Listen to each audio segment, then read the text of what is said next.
세상에는요 두 종류의 문화가 있고 그리고 두 종류의 삶이 있습니다. 다시 말하면 가인의 문화가 있고 셋의 문화가 있으면서 그리고 라멕의 삶이 있고 에노스의 삶이 있습니다. 인간은 어떤 문화의 영향을 받느냐에 따라서 그 사람의 삶의 방향이 달라지고 영성이 달라집니다. 타락한 가인의 문화가 살인자 라멕의 삶을 만들고요, 경건한 셋의 문화가 하나님을 경외하는 에노스의 삶을 만드는 것입니다. 그러므로 우리 그리스도인들은 언제나 성경적인 문화 속에서 경건하게 이 청교도적인 그런 문화 속에서 살아야 바른 삶을 살 수가 있고 우리의 신앙을 믿음을 지켜나갈 수가 있는 겁니다. 여러분, 오늘 우리 시대에 우리 민족, 우리나라의 문화는 어떻다라고 생각하십니까? 매스컴에서 하도 극찬하는 영화가 있어서 제가 며칠 전에 영화를 봤습니다. 그 집에서 그냥 그 영화를 봤어요. 그 영화는 곡성이라는 영화예요. 그 영화를 보는데 영화를 시작하는 첫 장면이 화면에 성경 구절이 딱 뜨는 거예요. 누가복음 24장 37절부터 39절에 성경 구절이 쫙 떠요. 지금 여기 자막이 뜨잖아요. 그들이 놀라고 무서워하여 그 보는 것을 영으로 생각하는지라. 예수께서 이르시되 어찌하여 두려워하며 어찌하여 마음에 의심이 일어나느냐. 내 손과 발을 보고 나인 줄 알라. 또 나를 만져보라. 영은 살과 뼈가 없으되 너희 보는 바와 같이 나는 있느니라. 이 첫 장면에 이 성경 구절부터 화면에 다 이렇게 떠서 저는 이 영화가 기독교적 문화를 지닌 영화인가 보다 그렇게 생각하고 그 영화를 관심 있게 봤어요. 그런데 그 영화는 기독교 문화를 지닌 영화가 아니라 반기독교 영화였습니다. 그 내용은 이래요. 곡성의 외지인 일본 무당이 나타난 후에 벌어지는 의문의 연쇄 사건들로 말미암아 마을이 발칵 뒤집힙니다. 경찰은 집단 야생 버섯으로 잠정적인 그 중독이 되었다라는 그런 결론을 내리지만은 모든 사건의 그 원인이 그 외지인 때문이라는 소문과 의심이 걷잡을 수 없이 막 퍼져나가는 거예요. 그러면서 주인공 종구가 자신의 딸 효진이도 피해자들과 비슷한 증상으로 아파오기 시작하자 다급해진 이 종구가 외진 일본 사람을 찾아가서 난동을 부리는 거예요. 그러면서 급기야는 이 딸에 의해서 결국은 이 가족 모두가 다 살해를 당합니다. 말에 이러한 사건들을 이제 보다 못한 그 가톨릭 부제가 그 사제 신부가 되기 전에 바로 그 직책이 부제예요. 이 일본 무당을 죽이려고 낙과 묵주를 들고 찾아갑니다.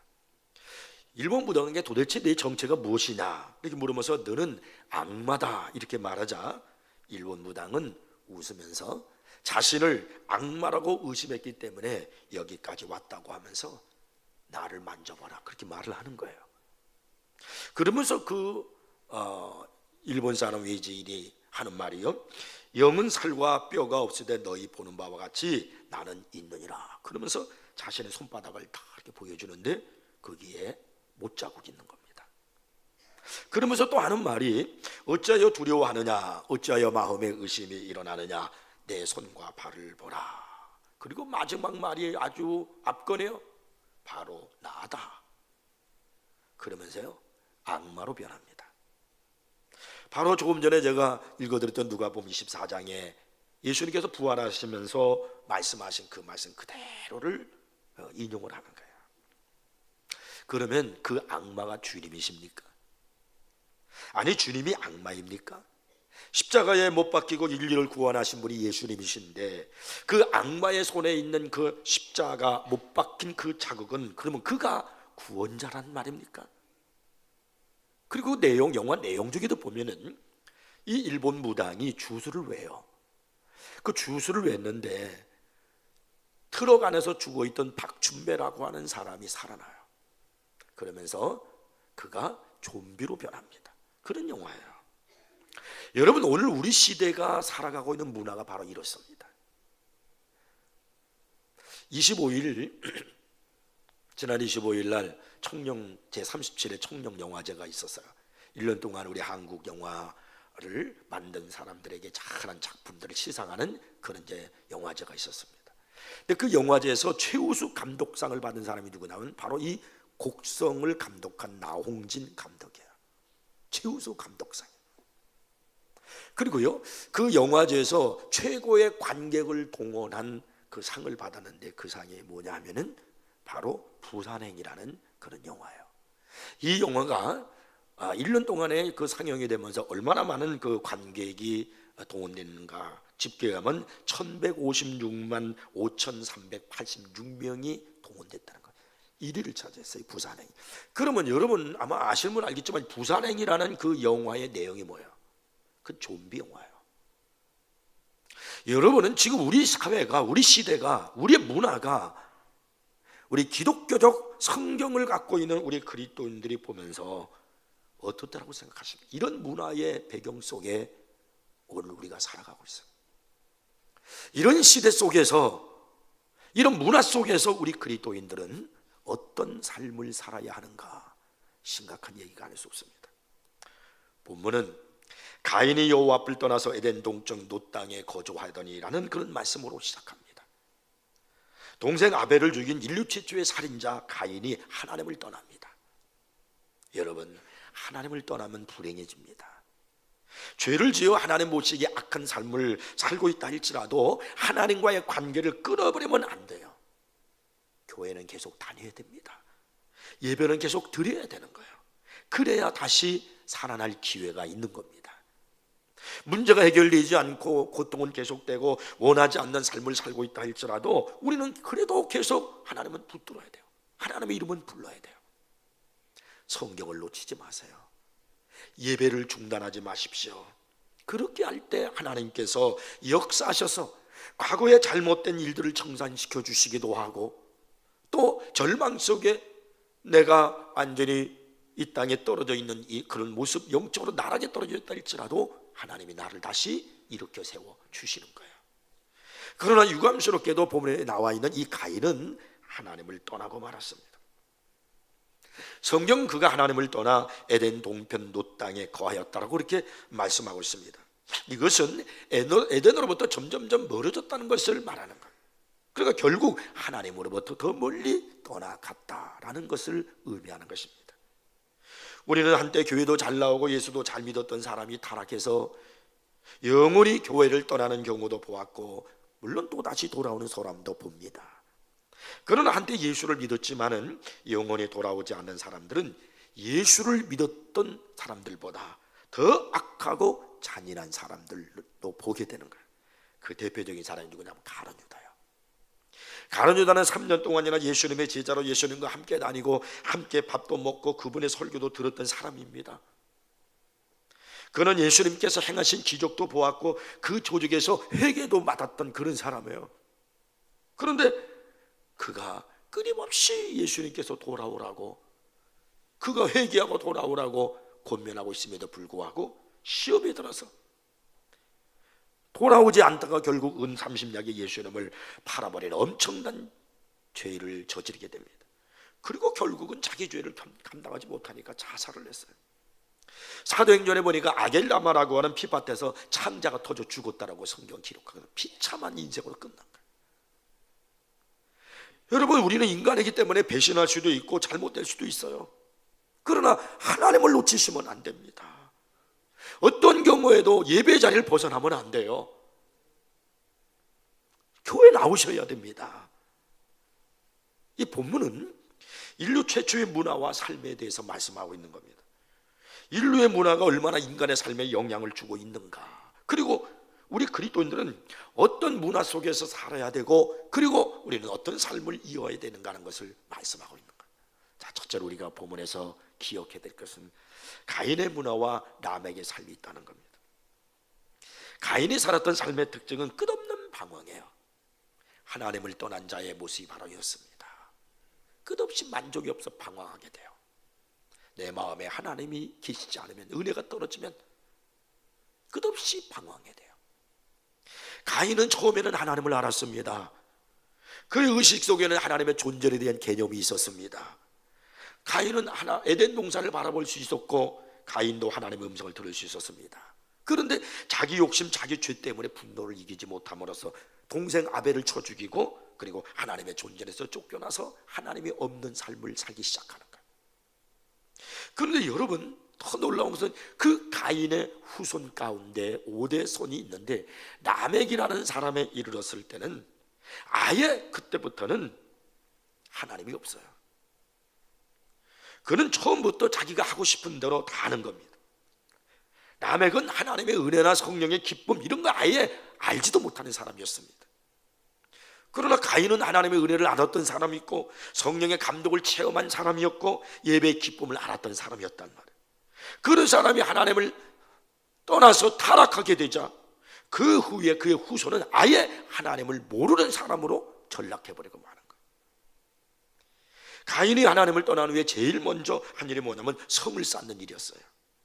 그리고 그의 후손 가운데 한 사람은 장막을 만들어서 그 안에 거했습니다.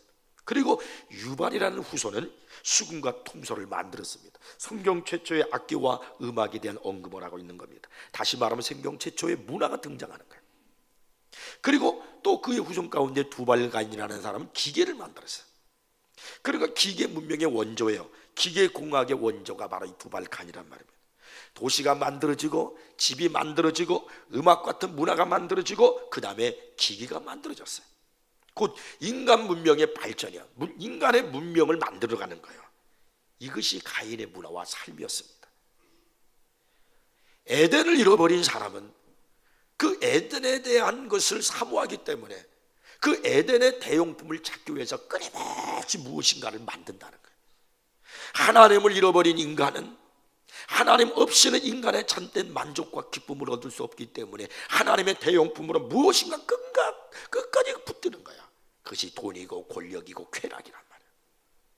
그래서 하나님을 알지 못하는 사람은 자신의 마음속에, 인간의 마음속에 하나님을 찾아야 되는데 그걸 모르는 거예요. 성 어거스틴은 인간에게는 하나님만이 채울 수 있는 절대 공간이 있다 그랬어요. 그런데 하나님을 잃어버리고 은혜를 잃어버리다 보니까 그걸 찾기 위해서, 그걸 채우기 위해서 끊임없이 무엇인가 세상을 찾아가고 만들어내는 거예요. 근데 가인이 하나님을 떠나고 에덴 동산을 회복할 수 없었기 때문에 그 대용품으로 에덴 동산과 비슷한 것들을 만들었어요. 그게 바로 뭐냐면 문화예요. 성을 만들고 집을 만들고 음악을 만들고 이렇게 문화를 만들어 가는 거예요. 그 문화 안에는 하나님이 없는 문화였단 말이에요. 그리고 라멕의 삶은 하나님 중심이 아닌 바로 인간 중심의 삶이었단 말입니다. 우리가 오늘 본문을 보면은 인간 문명이 발전해 가면서 죄 또한도 이렇게 발전해 가는 걸 볼 수 있어요. 본문 19절 이하를 보면은 가인의 5대 손인 라멕에 대한 이야기를 특별히 성경은 기록하고 있어요. 이 라멕은 이 세상에서 해볼 수 있는 것은 다 해봤고 성취할 수 있는 것은 다 성취해 본 사람이에요. 19절을 보면 이렇게 성경이 말씀해요. 라멕이 두 아내를 맞이하였으니 하나 이름은 아다요 하나 이름은 실라였다. 한 남자가 한 여자와 결혼하여 부부가 되는 것은요 하나님이 정하신 법칙입니다. 창조 법칙이에요. 이 당시는요 창조된 지도 얼마 안 되고 에덴 동산을 떠난 지도 얼마 안 되었기 때문에 감히 아내를 2명 거느리고 산다는 것을 생각한 사람은 없었습니다.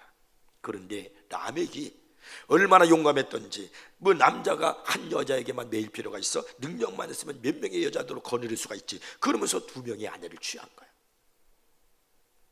성경의 기록으로 보면은 라멕은 아내를 2명 취한 최초의 남자입니다. 물론 그 뒤에도 많은 사람들이 그렇게 했지만 그것은 중요하지 않습니다. 누가 맨 처음 이 짓을 했느냐가 중요한 거예요. 그리고 또 우리가 주목해야 될 것은요 그 라멕의 자손들이 모두가 다 자식들이요 탁월했다는 거예요. 그의 자녀가 모두가 다 성공했고 훌륭한 자리를 차지했어요. 우리 모두는 다 자기 자녀가 성공하기를 위해서 오늘도 얼마나 많은 것을 지금 쏟고 인생의 행복처럼 그렇게 만족하며 살아갑니까? 이 라멕에는 2명의 아내가 있었다 그랬잖아요. 그런데 한 아내 아다는 야발과 유발이라는 2 아들을 낳았어요.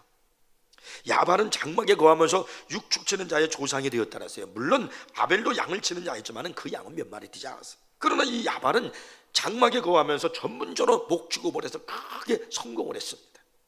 기업으로서 목축으로 성공한 사람이 누구냐면 바로 야발이에요. 그리고 그의 동생 유발은 음악 재능이 뛰어난 사람이었어요. 오늘 성경 21절에 보니까 이렇게 말씀해요. 그 야후의 이름은 유발이니 그는 수금과 퉁소를 잡는 모든 자의 조상이 되었으며. 유발을 우습게 보면 안 됩니다. 그냥 심심해서 버드나무 가지를 꺾어서 피리를 만들어 분 그런 사람을 생각하면 안 돼요. 유발은 음악의 전문가였단 말이에요. 그의 음악은 많은 사람들로부터 인정을 받았고요, 그에게 많은 사람들이 음악을 배우러 왔어요. 아마도 이 유발은 많은 작곡을 만들었던 그런 사람인 것 같아요. 그리고 악기를 만들어서 막 사람들에게 보급을 했습니다. 그리고 또 그의 아들 두발 가인은요, 구리와 쇠로 여러 가지 기구를 만들었다고 그랬어요. 그러니까 라멕이라는 자식은 농사를 해서 성공한 사람이에요. 큰 아들인데, 이 사람은 큰 아들은요 바로 유명한 목축업자여 부자입니다. 작은 아들은 음악의 대가입니다. 막내 아들은 유명한 공학도의 기술자입니다. 이들 모두는 자신의 이윤 추구나 즐거움을 위하여 물론 이런 일을 했을 수도 있겠지만, 동시에 이들 모두는 인류 문명에 커다랗게 기여를 했다는 거예요. 또 이 라멕에게 딸이 하나 있었어요. 나아마라는 딸이라는 이름이 오늘 성경에 나오는데, 많은 여자 중에서 유독 이 여자의 이름이 딱 소개되고 있는 것을 보아 많은 성경학자들이 이 여자는 미모가 굉장히 뛰어나고 유명한 여자였다고 그렇게 말하고 있습니다. 이런 의미에서 본다면 라멕은 이 세상에서 대성공을 거둔 사람이에요. 대단한 사람 아니에요? 그런데 여러분, 오늘 본문 23절 24절을 보면 그는 성경에서 이런 고백을 해요. 최초의 라멕의 고백이에요. 창세기에 처음으로 지어진 최초의 시입니다. 그가 뭐라고 고백하는가 들어보세요. 라멕이 아내들에게 이르되 아다와 실라여 내 목소리를 들으라. 라멕의 아내들이여 내 말을 들으라. 나의 상처로 말미암아 내가 사람을 죽였고 나의 상함으로 말미암아 소년을 죽였도다. 최초의 시에서 라멕이 노래한 게 바로 뭐냐면 살인이에요. 이거 뭘 말하냐면 당시 최고의 성공자, 가장 뛰어난 사람이라고 말하는 라멕의 실존을 말하는 거예요. 그 사람이 누구냐면 그 실존을 말하는 거예요. 나의 상처로 말미암아 내가 사람을 죽였다는 거예요. 나의 상함으로 말미암아 소년까지, 어린 나이까지 죽였다는 거예요. 라멕은 자기 욕심에, 자기의 마음에 상함이 있고 자기 마음에 들지 않으면 사람을 죽이는데 수십 명의 사람을 죽였어요. 심지어는 어린 나이까지 죽였어요. 그래서 이 라멕이 하는 말이, 가인을 위해서 가인을 죽인 자는 벌이 7배란다 할지라도 나를 죽이는 자는 벌이 7배라. 이 말이 무슨 말이냐면 그만큼 내가 더 중대한 죄인이라는 거예요. 더 많은 사람을 죽였다는 거예요. 라멕의 삶이 왜 그렇게 엄청난 살인자의 삶으로 만들었냔 말이에요. 분명히 그의 자손들은 다 잘 됐어요. 뛰어나요. 그의 삶은 풍성해요. 그의 엄청난 문화 속에 살아가고 있습니다. 왜? 그것은 바로 타락한 문화 때문에 그런 거예요. 타락한 문화가 이 라멕을 가인보다 더 무서운 살인자로 만들었다는 거예요. 여러분, 이렇게 문화가 무서운 거예요. 오늘 우리는 어느 시대에 살고 있습니까? 왜? 아니, 어떻게 사람이 저럴 수 있을까? 인면수심에 사람을 보잖아요. 어떻게 사람으로서 저렇게 자기 자식을 저렇게 할 수 있을까? 사람으로서 어떻게 저렇게 끔찍한 일을 할 수 있을까? 왜 이런 일이 우리 시대에 나타난다고 생각하십니까? 그것은 오늘의 문화가 사람을 이렇게 만들고 있는 거야. 그래서 오늘 성경은 로마서 12장 2절에서 우리에게 분명히 이렇게 외치고 있습니다. 너희는 이 세대를 본받지 말고 오직 마음을 새롭게 함으로 변화를 받아 하나님의 선하시고 기뻐하시고 온전하신 뜻이 무엇인지 분별하도록 하라. 이런 세대 속에서 우리 그리스도인들이 어떻게 살아야 할 건가를 성경은 우리에게 외치고 있다는 것을 기억하셔야 돼요. 두 번째로 오늘 본문에서는요, 세세의 문화와 에너스의 삶을 보게 됩니다. 가인의 우선을 통해서 문명이 만들어졌고 그 문명은 가인의 범죄를 계속 번영하고 번성이 나갔습니다. 폭력의 문화, 살인의 문화, 왜곡된 성의 문화, 바로 이런 문화가 인류의 죄성을 계속해서 보여주고 있는 거예요. 하나님을 잃어버리면 무서운 세계가 와요. 아무리 위대하고 뛰어난 문화를 만들고 있다 할지라도 하나님을 잃어버리면 결국은 심판이 오는 거예요. 가인 다음에 라멕이 왔어요. 라멕 다문에 사람들이 바벨탑을 쌓아요. 그러면서 나아가서 또 그들이 뭘 하냐면 노아 시대도 또 와요. 그런 노아 시대에 일어난 일이 뭡니까? 홍수 사건이 오는 거예요. 하나님을 떠난 사람들은 살인과 전쟁과 죽음으로 이 세상을 하나님이 심판하지 않을 수 없는 저주스러운 세계로 다 만들어버리고 말았어요. 이것이 가인의 세계고 라멕의 문화란 말이에요. 근데 오늘 25절을 보세요. 이제 우리는 또 다른 한 사람을 보게 됩니다. 그것은 가인의 후손이 아닌 아벨의 후손입니다. 아담이 다시 자기 아내와 동침하며 그가 아들을 낳아 그의 이름을 셋이라 하였으니 이는 하나님이 내게 가인이 죽인 아벨 대신에 다른 씨를 주셨다 하매며, 하나님은 의로운 아벨의 후예를 포기하지 않으셨습니다. 그래서 아벨 대신에 주어졌던 세 아들이 있는데 그게 바로 셋이었어요. 이 셋이라는 이름의 뜻이 뭐냐면 선택받은 자, 그런 뜻이에요. 선택받은 자. 여러분 성도, 여러분 우리는 성도라고 그래요. 성도의 뜻이 뭐예요? 선택받았다, 그런 말이에요. 하나님은 셋을 통해서, 하나님은 특별히 셋을 선택해가지고 바로 이 셋을 통해서 가인의 문화가 아니라 새로운 역사를 만들기를 원하신 거예요. 인류의 희망은 가인의 후손이 아니라 셋의 후손을 통해서 이루어지는 거예요. 그 셋의 후손을 통해서 오신 분이 누구냐면 바로 우리 주 예수 그리스도입니다. 자, 26절 읽어볼게요. 셋도 아들을 낳고 그의 이름을 에노스라 하였으며 그때의 사람들이 비로소 여호와 이름을 불렀더라. 에노스 때 비로소 사람들이 여호와 이름을 불렀다는 거예요. 여기 여호와 이름을 불렀다는 말이 무슨 말이면 도움을 청했다, 그런 말이에요. 셋의 자손들은 전능하신 하나님 앞에 도움을 청하며 살았다, 그런 말이에요. 하나님의 은혜와 그리고 사랑을 찬양하며 전하기 시작했다, 그런 말이에요. 이것은 공식적으로 하나님께 예배드리는 생활을 시작했다는 뜻입니다. 오늘날 신학자들은 교회 시작이 에노스의 예배에서 시작한다고 그렇게 말하고 있습니다. 교회의 근원을 거슬러 올라가면 에덴 동산도 하나님의 나라이고 교회이지만은 타락한 이후에 나타난 최초의 교회는 이 에노스의 예배에서 찾아야 한다고 그렇게 말합니다. 라멕의 문화와 셋의 문화는 정반대의 문화예요. 라멕의 문화가 세속주의 문화예요. 인본주의를 대표하는 그런 문화라고 하면 셋의 문화는 신본주의 문화예요. 예배 문화라 이런 말입니다. 가인의 후손들이 교만하여 스스로의 힘으로 모든 것을 해결하려고 세속의 문화에 막 심취되어 있을 때, 자기네들의 기쁨과 자기네들의 만족을 위해서 살아가려고 했을 때 경건한 셋의 후손들은요, 하나님 앞에 겸허히 나아가서 하나님 앞에 예배드리고 하나님과 가깝게 교제 생활을 하며 하나님을 찬양하는 그런 전통, 그런 문화를 세워갔단 말이에요. 그러므로 이 세상은 두 개의 문화가 나눠져 있는 거예요. 음악 자체가 나쁜 건 아닙니다. 영화가 나쁜 건 아니에요. 자아를 표현하는 것 자체가 나쁜 게 아니에요. 근데 문제는 바로 뭐냐면 그 음악을 통해서 그 자아를 표현하고자 할 때 무엇을 위해서 하느냐 이 말이에요. 인간을 높이고 타락한 모습을 높이고 사단을 찬양하고 그래서는 안 된다는 거예요.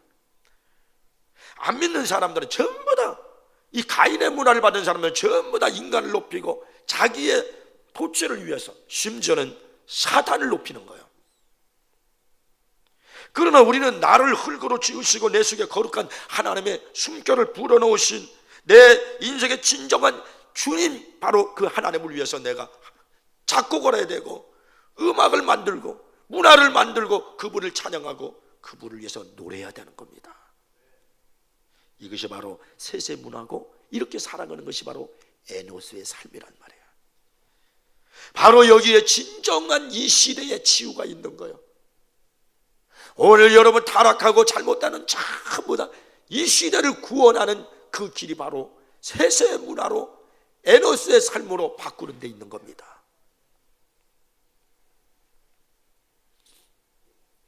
(19세기) 중국 청나라에서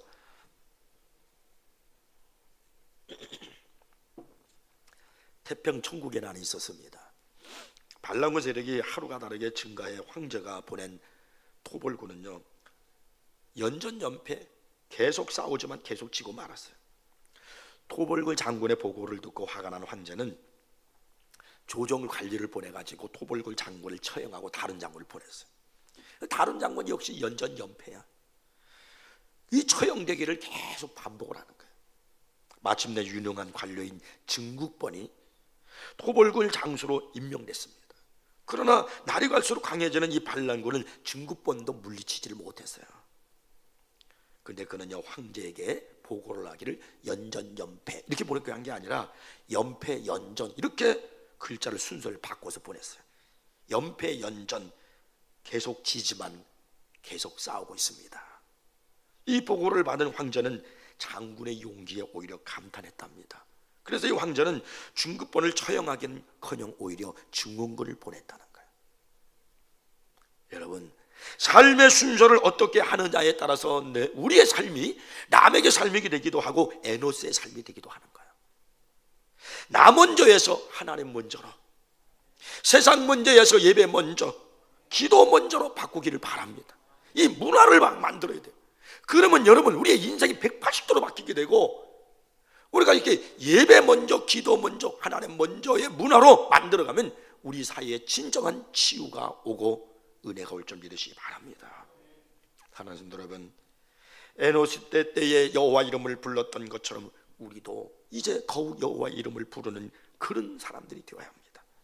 우리의 자녀들의 입술에서도 여호와 이름을 불러야 되고, 우리의 삶 속에 그런 문화를 만들어 가야 돼요. 에노스의 삶을 만들어 가야 돼요. 셋의 문화를 만들어 가야 돼요. 그럴 때 여러분, 우리 민족이 진정한 하나님의 축복이 있고 이 시대 속에 하나님의 구원이 있는 줄 기억하십시오. 이제 여러분의 삶의 순서를 바꾸세요. 그래서 먼저 그의 나라와 그의 의를 구하며 살아가는 우리 모두가 되기를 주의 이름으로 축복합니다. 기도하겠습니다.